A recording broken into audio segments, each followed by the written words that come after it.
our football is strong. And welcome back to the show. Now today we have a very special guest all the way from East Geelong. It would be Carly Headlam. Carly, Hi, welcome. thank you for having me, ladies. So glad you could make it. No, thank you. Yeah, okay. So Carly, we all know how East Geelong have been going this year. Yes. You haven't been going too successful. You've had a lot of injuries. Yes. Okay. Now, as a coach, what I want to ask you is, when you work out for next year what you're going to be doing, how do you motivate players to come back from where they are this year to rise above that? How do you motivate them? That's a very good question. To be perfectly honest, I haven't even thought about it. Considered. No, next year I really haven't, because as I've said, every single week I don't even know who I've got this week. So every week for me is a real challenge from a coaching point of view, and also from the player point of view too. It's been extremely difficult this season, considering where we finished off last year to this year. Because it's a big drop from last year, isn't it? It's a huge drop, and you know, it's not a great thing for the club to be down at the bottom of the ladder when you were up the top last year.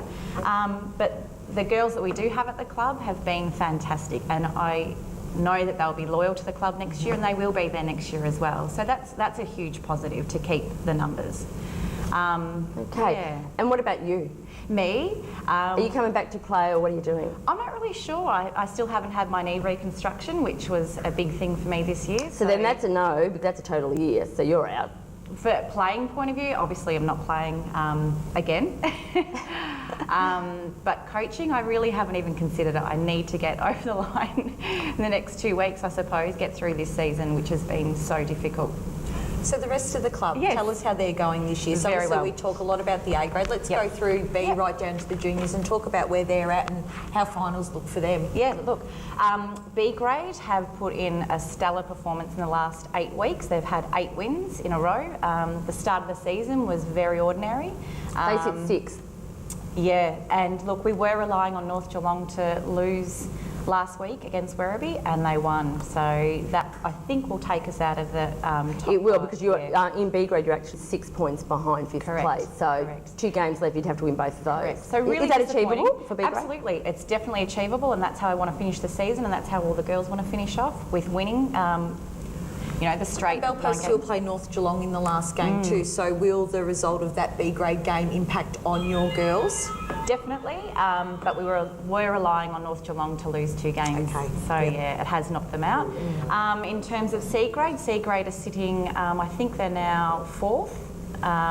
So they're going to be making finals. Now 4th. D grade are the same. They'll be making finals as well. I think, what have you got on your ladder there? Have you got... Really? You're calling me now. You're actually third we there. are third And there. you are on 42 points. The 2 below, like 4th and 5th, are on 40. Yep. But then there's another 2 down below them on 36. So very close. So you have to win at least one of those last games in D grade to stay in. To stay in, which is definitely achievable. We've got very strong C and D sides. I expect them to both be in the finals. And juniors, have you got some information there? Absolutely not. No, but they're going really well as well. The last I heard, the 13s, 15s and 17s were looking at making finals. So, you know, we've got a lot of strength in the club, and we're doing really well. It's just the A grade, I guess, with considering all the injuries that we've had and the disruptions we've had to the team. And also, it has impacted B grade at the start of the season, because I was drawing up players back and forth. So, yeah, we're looking good. We're looking good. And as a coach yourself, Carly, how have you found it? Very difficult. And that's, you know, I can laugh about it, and I do joke about it every week, but That's because you can't cry. Yeah, I do cry sometimes, but, but you know, there's been 3 matches I've had where I've met the girls literally on the day. Now, I mean, that's just... You're not telling me anything I don't know, honey. Don't you worry. We do that at really Anarchy every hard. week. It's really hard. You can't work on systems. You can't work on so many things. Yep. You know, you can't gel as a team, and nor can you have that coach and player, you know, relationship. It's almost non-existent. So when we have wins like Anarchy last week, you know, it's a big deal for the club, and the girls, you know, really enjoyed it, because they're extremely competitive, and they're great players. It's just that we haven't had that. And you know, and that's the thing, Carly. Like, I understand where you're coming from exactly, because you know, Anarchy, we've been there for years. But as of you, Amanda, because Belpost Hill have always been up there and been up there. We haven't. Well, you've been up there a long time, and you have.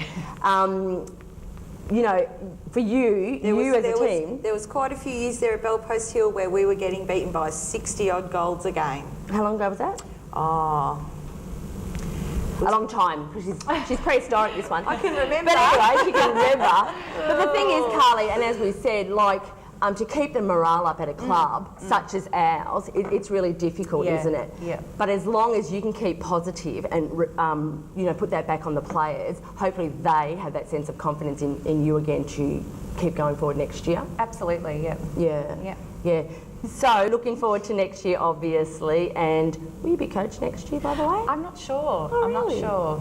They mightn't want you. They might not. I might be sacked. No, we're sure you'll be around next year, Carls.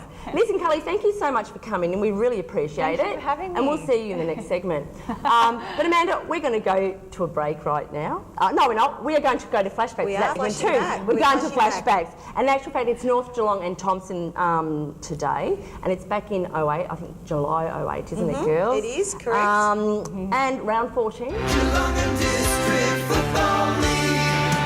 We are the Raiders from all around Geelong. I'm here to tell you how football is strong. We're the best. Bounce the ball, let's get into it all until the final siren.